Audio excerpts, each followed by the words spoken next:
Imagine being able to see, without surgery, how an organ like the heart, liver, or gallbladder is working. Not just what it looks like, its anatomy, but actually how well it is functioning. That's what doctors at New England Medical Center Hospital and at thousands of other hospitals are able to do every day with DuPont Merck radiopharmaceuticals, drugs that use small amounts of radioactive materials to provide accurate and useful diagnostic images from within the body.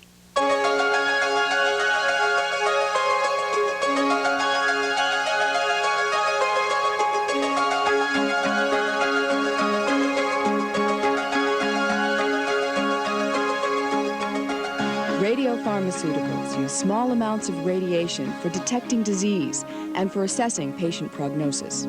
Each radiopharmaceutical has a unique chemical structure that allows it to locate in and attach to a specific organ, which can then be imaged using a gamma camera. Okay, thanks, John. Radiation is natural, and it's all around us all the time. This natural background radiation comes from outer space and from the Earth. It's present in the buildings we live and work in, and even in our food and water. Radioactive materials emit energy as they decay. That energy, called ionizing radiation, is easily detected and measured with special instruments. That's what makes it so useful in medicine. It's used for diagnostic testing, radiation therapy, and biomedical research. When used carefully and handled properly, ionizing radiation is one of the most useful tools for scientists and doctors.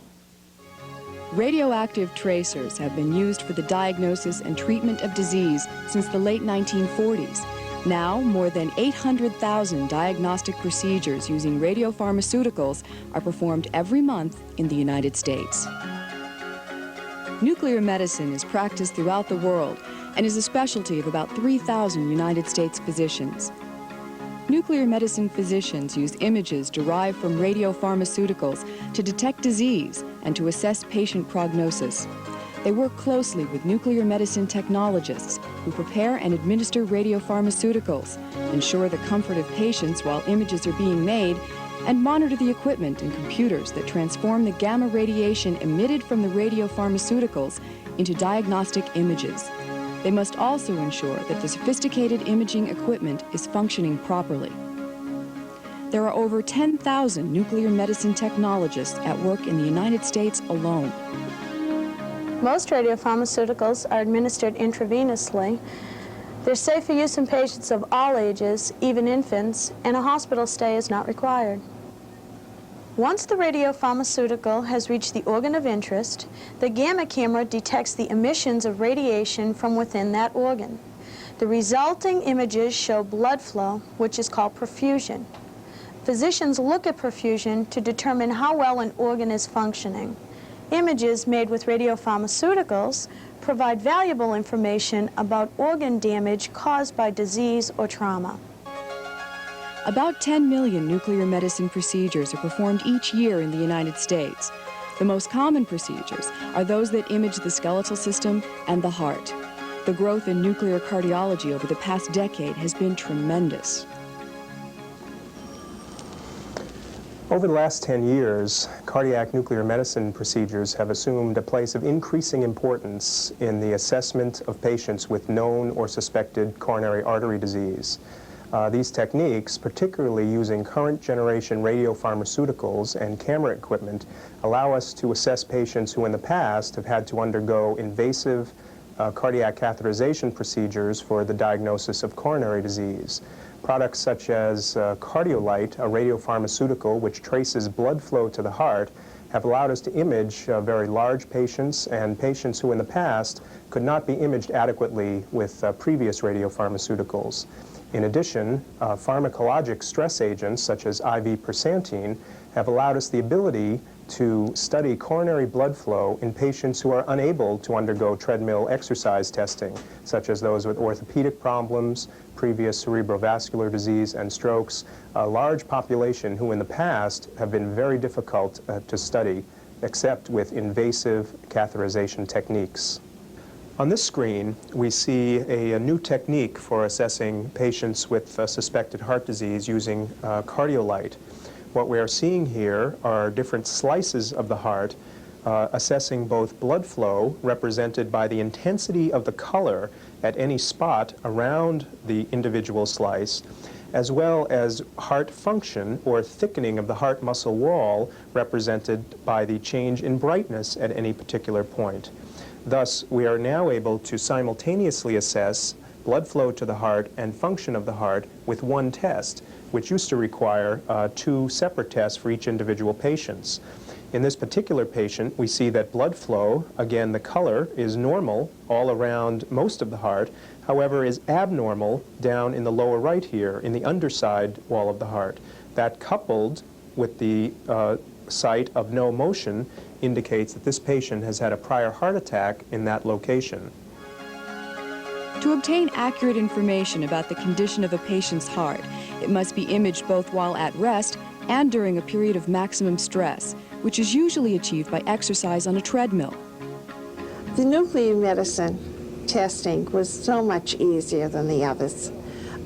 It was, at first, you know, when you hear the word nuclear medicine, you kind of puts you off a little bit, but it was a lot easier than the catheterization test or any of the other tests that I've had done.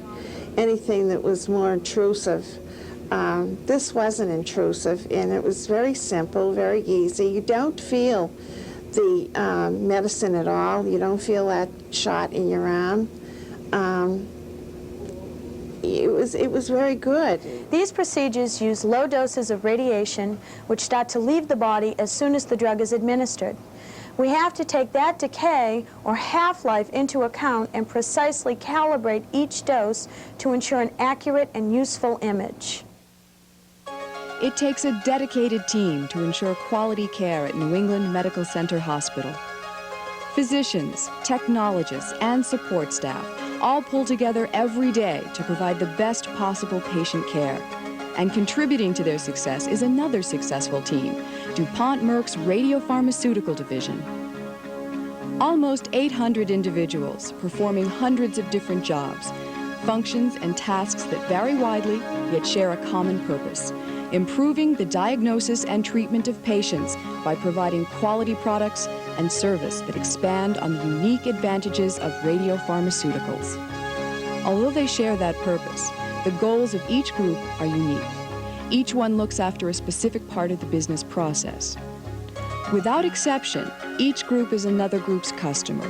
One group supplies a key ingredient to the next group's process and success. One individual provides support that makes another's job possible, or safe, or easier to do well. And every group makes a contribution to serving the customer. DuPont Customer Service, this is Jim Pickard. And the PO number you'd like us to use? That'll be 2 doses of thallium for delivery tomorrow. You're all set. Bye-bye. One of the most challenging aspects of this business is the speed with which we have to service our customers.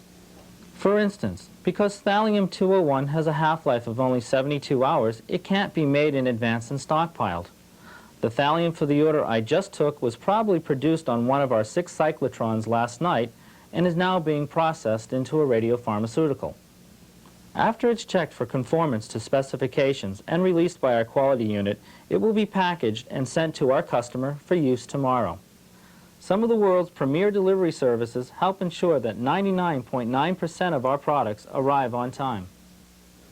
In radiopharmaceutical operations, we face many challenges common to all pharmaceutical manufacturers, and many other challenges that are unique to our business. All pharmaceutical manufacturers must follow FDA guidelines called Good Manufacturing Practices, or GMPs.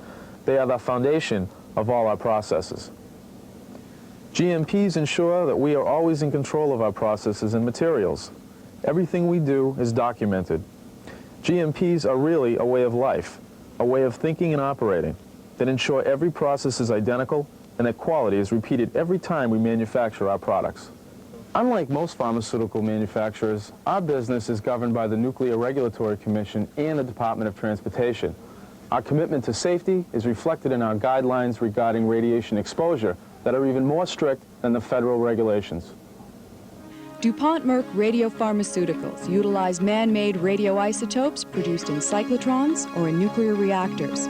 Reactor-produced radioisotopes come from outside sources. To meet the demand for thallium-201, gallium-67, and other radioisotopes, Billerica's 6 cyclotrons need to be kept running 24 hours a day, 7 days a week. Cyclotrons turn non-radioactive, stable elements into radioactive isotopes by bombarding them with protons at nearly the speed of light. Billerica is the site of the world's first commercial cyclotron. DuPont Merck's commitment to the radiopharmaceutical business was illustrated by its multi-million-dollar investment in the site's 6th cyclotron, which went online in 1991.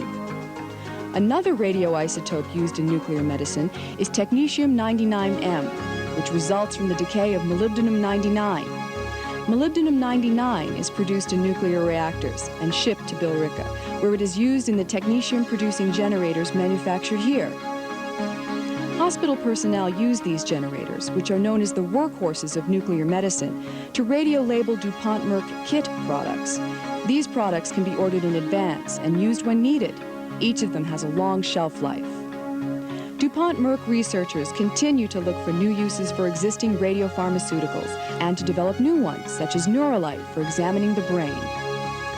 As the world's market leader in radiopharmaceuticals, the Radiopharmaceutical Division is playing a vital role in the success of the DuPont Merck Pharmaceutical Company. Your efforts as part of the radiopharmaceuticals team are helping DuPont Merck achieve its vision of becoming a multi-billion-dollar, research-based company that is recognized worldwide for superior service to customers and contributions to mankind.